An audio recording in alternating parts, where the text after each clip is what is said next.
Most people think that Indiana has one state museum, this building in downtown Indianapolis. And it makes sense. It is massive, 40,000 square feet of exhibit space. You'll see Ice Age fossils, prehistoric artifacts, everything from wagons to something a little more riz. And might I say, plenty to keep your brain engaged, even in IMAX theater. It's the entire history of Indiana under one roof. Or is it? What almost no one realizes is that this is just one of 12 state museums. They are scattered all over Indiana. Some of them sit on land that's been sacred for thousands of years. So well preserved, it feels like stepping back in time. Others go back to when Indiana wasn't even American, when it was claimed by France, then Britain, before it ever became a state. Interesting, unusual history, often in towns you've never heard of, and all of them are worth a stop. A long time ago, I started a quest to visit every single one of them, and this was no overnight deal. To put this in perspective, it's 321 miles from the museum furthest north to the one furthest south. In this crazy bucket list of an adventure, I found crazy things. Things that most people have never seen before, and they are quietly waiting. So let's saddle up and take a road trip through Indiana's hidden museum network, finding stories and things that most people drive past without ever knowing.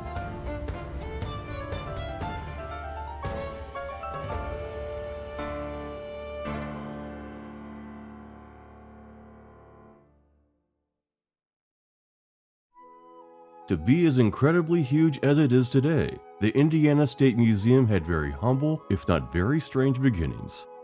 It started in 1862 during the Civil War. The Indiana State Librarian, Robert DeLoss Brown, began collecting minerals and fossils for a single small cabinet of curiosities. But in 1869, things ramped up. Indiana passed legislation for not only a state geologist, but maintaining this collection and growing it. That first state geologist was none other than Edward Travers Cox, whom was later famous for describing the ancient antiquities found in Indiana.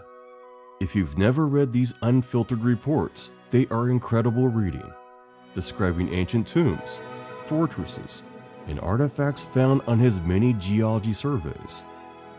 When Edward took over, the museum was a little room in the State House attic, and anyone could come in. It wasn't very secure. As the collection grew, it went to the basement, where it stayed for 45 years. It eventually found its first real home in the Indianapolis City Hall in 1967. This is where I first remember it being, as my elementary school took us there around 1975. But as Indiana's story grew, so did the museum. In 2002, this world-class facility opened its doors, designed to be an exhibit itself. It used materials like Indiana limestone, sandstone, and glass to tell our geological story. Lots of cool exhibits. I mean, who doesn't like walking through a glacier? Or a cave to see extinct animals that would have ate you for lunch. Kids of all ages will get something out of this museum. There are colorful modern exhibits, while never neglecting the past. I always gravitate to the Native American exhibits, as well as the technologies that have developed over the last 2 centuries.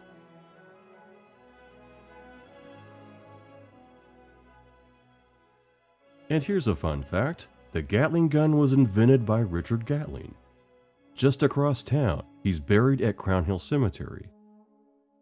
During the polio epidemic, this is what helped people stay alive, an iron lung.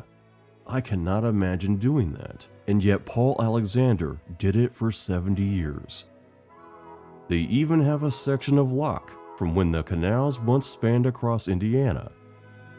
There are so many immersive experiences.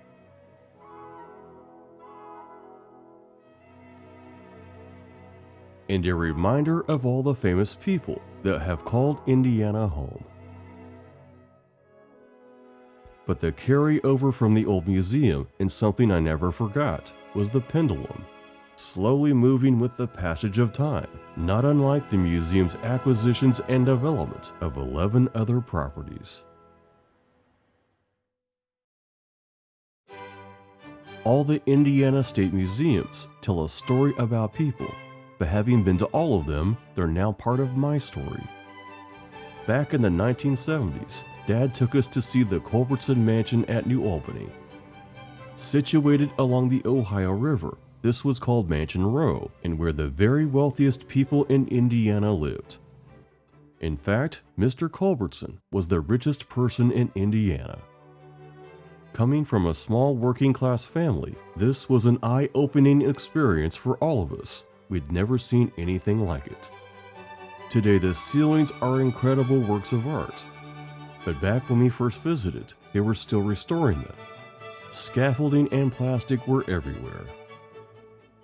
It's amazing to see what's been accomplished over 40 years. You and I may never be super rich, but places like this one allow us to see how other people lived and appreciate the history.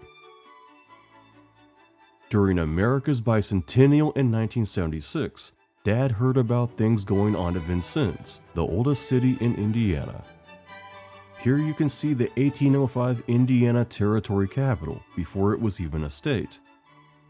Believe it or not, the entire legislature fit in this building, both House and Senate. There's also a cabin, school, and print shop. Indiana wouldn't even be a state until 1816. Which brings us to Corydon and this majestic stone building. It was the second Indiana Territory capital and the first state capital before it was moved to Indianapolis. The Capitol tour will take you inside, where you can see where the House drafted laws, upstairs where the Senate voted on them, and even the Supreme Court of Indiana. Also on the tour is Governor Hendrick's headquarters. Don't forget to stop by the Constitution Elm, where Indiana's first state constitution was drafted. It was too hot to be in a building that summer, so our legislators came outside and made the Constitution under its branches. When I became an adult, my mother and I started these little road trips to these museums. One of those trips landed us at the Lanier Mansion in beautiful Madison. Mr. Lanier was a wealthy banker that single-handedly saved Indiana from bankruptcy. Indiana had invested in canals, and they were a disaster. Expensive to build, expensive to maintain, and muskrats would dig tunnels, letting all the water out. When trains became a thing, Indiana was in trouble. Train tracks were easy to lay down, and they lasted forever. Mr. Lanier not only provided a loan to prevent bankruptcy, but paid to outfit soldiers for the Civil War. Inside and out, this place is pretty amazing.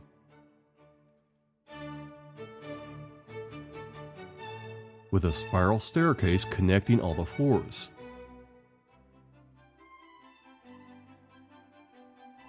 It's a Greek Revival masterpiece and certainly worth visiting. Likely one of my most special memories was visiting the Whitewater Canal at Metamora. Mom and I rode a canal boat that was pulled by two large horses. It was one of the most relaxing rides I've ever been on. When the boat reached the aqueduct, the horses were detached and you glided through. And here's a fun fact, it's the only wooden covered bridge aqueduct still standing in the country.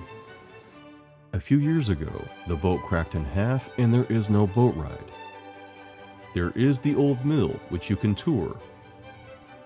I've heard lots of crazy figures about how much it would cost to fix the canal and boat, somewhere between $2 and $4 million. Like so many others, I just remember the wonderful memories and hope it will someday come back. I've loved New Harmony since the first time Mom and I visited in the 1990s. It's a peaceful little town along the Wabash River where both time and sound seem to be muffled. It all starts at the big white building called the Athenaeum. The state provides a tour to the cabins and houses that people lived in, back when it was a social experiment.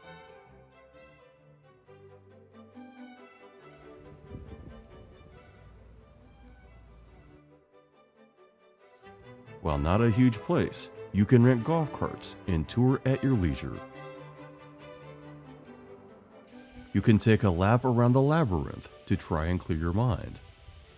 Some people love it, some people hate it. There seems to be no in-between. One of the first museums that I visited after Mom died was Angel Mounds. This is a mysterious place going back several thousand years ago. Inside there's a brief film and a very small museum of exhibits.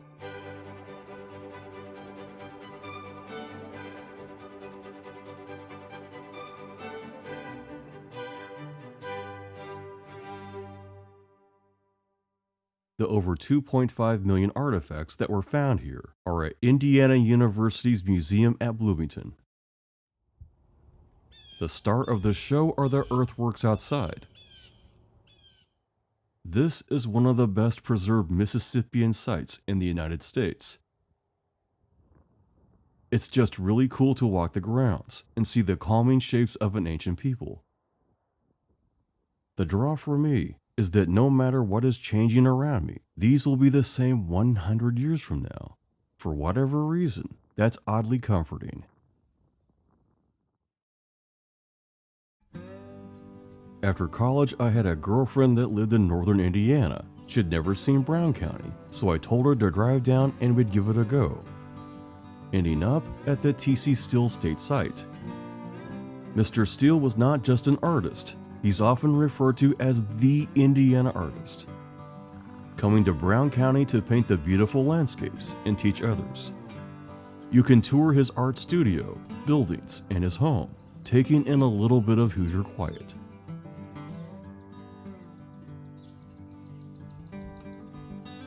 There's nothing else out there, and I think that's why he chose it. After a lifetime of journeys, there were 3 places I'd never visited as they were so far north of where I lived. The first was the Levi and Catherine Coffin House at Fountain City. Dad had taken us, but it was closed by the time we got there, so for me it was a real treat to go after 40 years. You start at the visitor center, where there are exhibits and a film.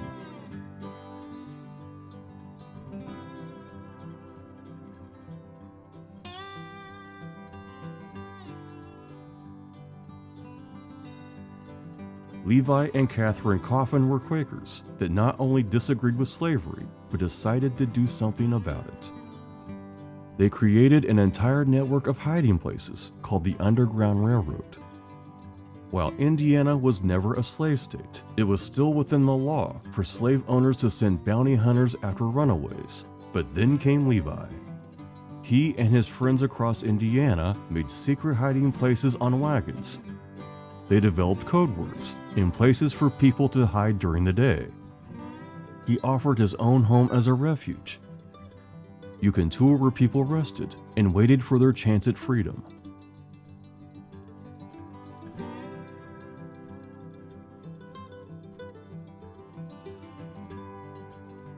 His home was the Grand Central Station of the Underground Railroad, helping over 1,000 people find freedom.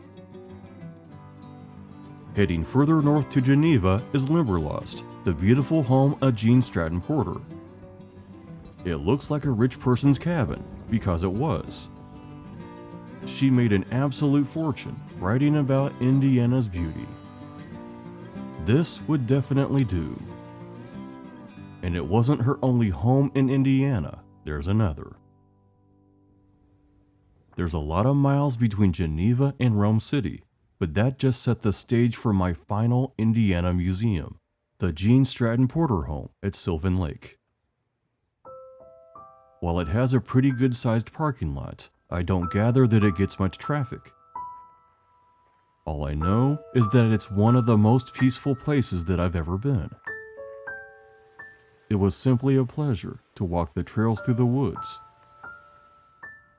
take a stop where she used to write,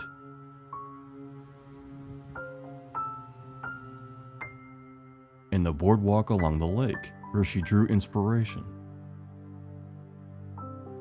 There's the big house fit for a queen, and a garden full of solitude. I didn't even get a tour of the house that day, and still, I felt like I had a wonderful experience nonetheless. Sometimes a person wanders for a long time, but eventually, they find what they're looking for.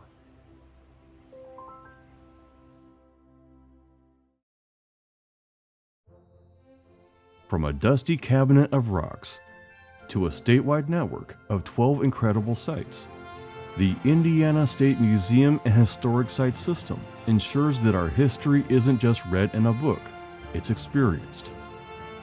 Whether you're standing in a mansion or among earthworks thousands of years old, you're standing in the story of Indiana.